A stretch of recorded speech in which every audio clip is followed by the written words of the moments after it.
Hello बच्चों party. In previous class हमने देखा था example number 7 of chapter number 7 alternating current. In this class बच्चों हम देखने वाले एग्जाम्पल नंबर 8। नोट करिए बच्चों, एग्जाम्पल नंबर 8 काफी लेंदी फॉर्मेशन टाइप का होगा बट काफी ज्यादा इंपॉर्टेंट है और कैलकुलेशन बेस्ड क्वेश्चन है, तो आई विश आपको अच्छा भी लगेगा और ईजी लगेगा। राइट है, तो चलिए जल्दी से स्टार्ट करते हैं एग्जाम्पल नंबर 8 को। क्वेश्चन कह रहे हैं बच्चों sinusoidal voltage off peak value. अब देखिए बच्चों, इन दिस क्वेश्चन हमें दी गई है पीक वैल्यू।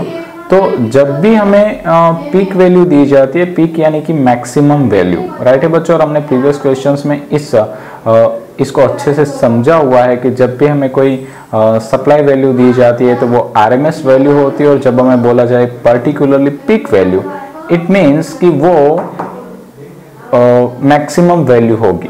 ठीक है, तो हम यहाँ पे नोट कर देते हैं पीक वैल्यू यानी कि maximum value of potential Vm is equal to 283 volt.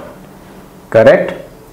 Next, and frequency 50 hertz. बच्चों देखिए यहाँ पे हमें फ्रीक्वेंसी भी दी गई, frequency f is equal to 50 hertz is supplied to a series LCR circuit in which R is equal to 3 ohm. बच्चों हम यहाँ पे सारे गिवन डेटास नोट कर देंगे। L इज इक्वल टू 25.48 मिली है, तो मैं डायरेक्टली उसको कन्वर्ट कर देता हूँ हेनरी में, तो मिली यानी 10 की पावर -3 henry. And C is equal to 796 micro farad, तो C is equal to 796 micro के लिए बच्चों 10 की पावर -6 और फेराडे के लिए F। राइट है, तो यहाँ पर हमारा जो एक गिवन डेटा वाला सेक्शन था बच्चों फिनिश होता है। अब हम बात करेंगे हमें क्या फाइंड आउट करना है। तो यहाँ पे बच्चों हमें 4 चीजें फाइंड आउट करने को बोला गया है, तो हम क्या करेंगे, बारी बारी से सबको फाइंड आउट करेंगे। सबसे पहला पॉइंट है बच्चों A, the impedance of the circuit. Right है, यहाँ पे बच्चों हमें इम्पीडेंस फाइंड आउट करना है, तो मैं यहाँ पे नोट कर देता हूँ पॉइंट ए, इम्पीडेंस। अब देखिए इम्पीडेंस फाइंड आउट करने के लिए एक फॉर्मूला है, और उस फॉर्मूले में अगर हम वैल्यूज रखेंगे तो आंसर आ सकता है बच्चों। बट जैसे कि मैंने आपको कहा है कि हम हमेशा ही स्टेप बाय स्टेप काम करेंगे, तो हमारा जो वर्क है वो थोड़ा सा इजी हो जाएगा और गलती होने के जो चांस है वो काफी कम हो जाएंगे बच्चों। तो सबसे पहले बच्चे लोग हम यहाँ पे क्या करेंगे, एक्सएल फाइंड आउट करेंगे। ठीक है, एक्सएल इज इक्वल टू बच्चों फॉर्मूला होता था omega L. Omega is equal to होता है बच्चों 2 पाई एफ इंटू एल। तो अब बच्चों नोट करिए कि 2 की वैल्यू 2, पाई की वैल्यू 3.14, एफ दिया है 50 हर्ट्ज एंड एल यानी कि इंडक्टेंस वो है 25.48 इंटू 10 की पावर -3। करेक्ट है सब कुछ? ओके, चलिए कंप्लीट है। चलिए बच्चों जल्दी से कैलकुलेशंस कंप्लीट कर दीजिए। और यहाँ पे बच्चों मेरे हिसाब से आंसर आने वाला है XL is equal to 8 ohm. Note करिए, इसका यूनिट भी ओहम ही होता है। राइट, और जैसे हमें एक्सएल मिल जाता है बच्चों तो हम फोकस करेंगे एक्सी पे। एक्सी का फॉर्मूला था 1/ओमेगा-c। 1/ओमेगा का फॉर्मूला फिर से रखते हैं 2 पाई एफ इंटू सी। अब क्या करेंगे बच्चों, वैल्यू पुट करेंगे। ध्यान दीजिएगा, कैलकुलेशंस थोड़ी इजी हो जाएगी अगर हम ऐसे स्टेप बाय स्टेप काम करेंगे तो। राइट, चलिए तो 50c की वैल्यू थी 796 इंटू 10 की पावर -6। करेक्ट बच्चों? चलिए तो अब फटाफट से आप क्या करिए, इसको कैलकुलेशंस को फिनिश कर दीजिए। और यहाँ पे जो करेक्ट आंसर आने वाला है वो है 4 ओहम। तो x इज इक्वल टू बच्चों हमें मिल गया 4 ओहम। चलिए अब हमें बात करनी थी इंपीडेंस। तो बच्चों इंपीडेंस का फॉर्मूला हुआ करता है √r² plus XL minus XC का होल स्क्वायर। करेक्ट, देखिए अब कितनी इजी कैलकुलेशन हो जाएगी। √r का स्क्वायर, r कितना दिया है बच्चों, इन क्वेश्चन हमें r दिया है 3 ओहम, तो यहाँ पे हम नोट कर देंगे 3 का स्क्वायर प्लस 8 माइनस 4 का होल स्क्वायर। अब देखिए 8 माइनस 4 यानी 4, तो 3 स्क्वायर 9 प्लस 4 स्क्वायर 16, टोटल हो जाएगा 25। और √25 यानी बच्चों हमें यहाँ पे इंपीडेंस मिलने वाला है 5 ओहम।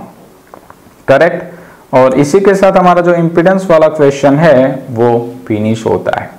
राइट है, चलिए अब बात करते हैं पॉइंट बी के लिए। तो बी पॉइंट कह रहा है बच्चों the phase difference between the voltage across the source and the current. अब बच्चों यहां पे बी पोर्शन में हमें फाइंड आउट करना है phase difference. Okay, phase difference.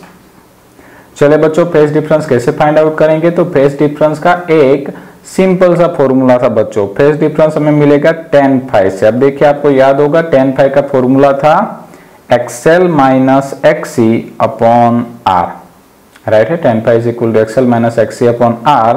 तो यहाँ पे मैं फिर से नोट करता हूँ 8 माइनस 4 बाई R यानी कि वैल्यू थी 3।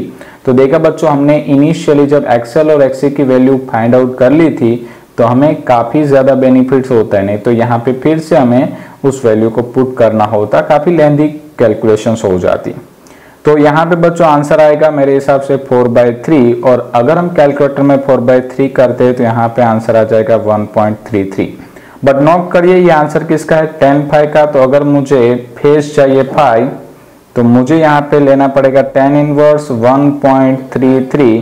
अगर आपको 4 डिजिट चाहिए तो ऐसे कंटिन्यू कर सकते हैं।